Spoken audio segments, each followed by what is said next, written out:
আচ্ছা তুষার, হ্যাঁ বলো। খালেদা জিয়ার যে মৃত্যু নিয়ে যে গুঞ্জন আমরা শুনতে পাচ্ছি, আমরা শুনছি যে হচ্ছে সে আগে মারা গিয়েছে, তার বডিকে সতেজ রাখার জন্য তাকে লাইফ সাপোর্ট রাখা হচ্ছে। এটা আসলে কতটুকু সত্যি, তুমি একটু বলো তো। আচ্ছা, খালেদা জিয়ার মৃত্যু নিয়ে যে গুঞ্জনের কথা তুমি বলছো, যে সে আগেই মারা গিয়েছে, তাকে লাইফ সাপোর্টের মাধ্যমে তার বডিটা সতেজ রাখা হয়েছে, এই বিষয়টা যদি তুমি বুঝতে চাও তাহলে তোমাকে মেডিকেল সায়েন্সটাকে বুঝতে হবে। এখানে বৈজ্ঞানিক এটা কি?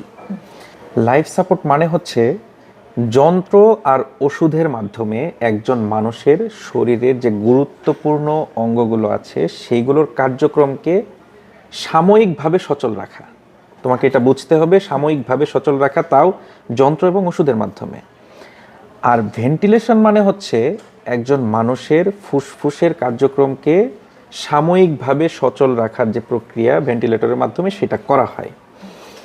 কিন্তু এখানে তোমাকে বুঝতে হবে যে একজন মানুষ সে বেঁচে আছে নাকি মারা গেছে সেটি নির্ভর করে তার হৃদস্পন্দনের উপরে। যদি তার হৃদস্পন্দন থাকে, তিনি বেঁচে আছে, তাহলে তার বাকি অঙ্গ প্রত্যঙ্গগুলোকে সচল রাখার জন্য সেই সময় লাইফ সাপোর্ট কিংবা ভেন্টিলেশন ব্যবহার করা হয়। কিন্তু একজন মানুষের যখন হৃদস্পন্দনটা বন্ধ হয়ে যায় তখন তাকে ক্লিনিক্যালি ডেড ঘোষণা করা হয়। এই ধরনের যখন একজন মানুষ মারা যায় তখন তার শরীরের সাথে স্বাভাবিক কিছু জৈবিক ক্রিয়া ঘটে।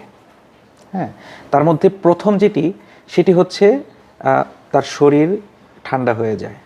হ্যাঁ, মানুষ মৃত্যুর পর 24 ঘন্টা পর তার শরীর ঠান্ডা হতে শুরু করে, যাকে বলা হয় অ্যালগর মর্টিস মেডিকেল সায়েন্সের ভাষায়।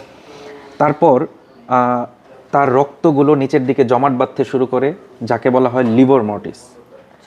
আর সর্বশেষ যে প্রক্রিয়াটা সেটা হচ্ছে যে তার শরীর পেশি সব কিছু শক্ত হতে থাকে, এটাকে বলা হয় রিগর মর্টিস। ঠিক আছে, যখন একজন ব্যক্তির হৃদস্পন্দন বন্ধ হয়ে যাওয়ার পর এই প্রক্রিয়াগুলো শুরু হয়, তারপরে যেটা হয় 24 ঘন্টা পার হয়ে যাওয়ার পর তার শরীরে অণুজীব এগুলো ঢুকতে শুরু করে। তারপরে হচ্ছে তার শরীরটা পচন প্রক্রিয়া শুরু হয় তার শরীরে।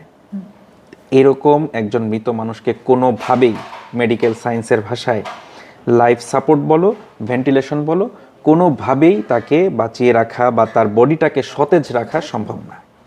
সুতরাং এই যে একটা গুজব রটানো হয়েছে, এটা সেফ একটা গুজব আর কিছুই না, এবং এটাকে বলা যায় রাজনৈতিক প্রতিহিংসামূলক একটা গুজব।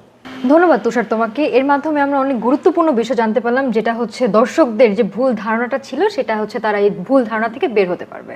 ধন্যবাদ তোমাকে। তোমাকেও ধন্যবাদ।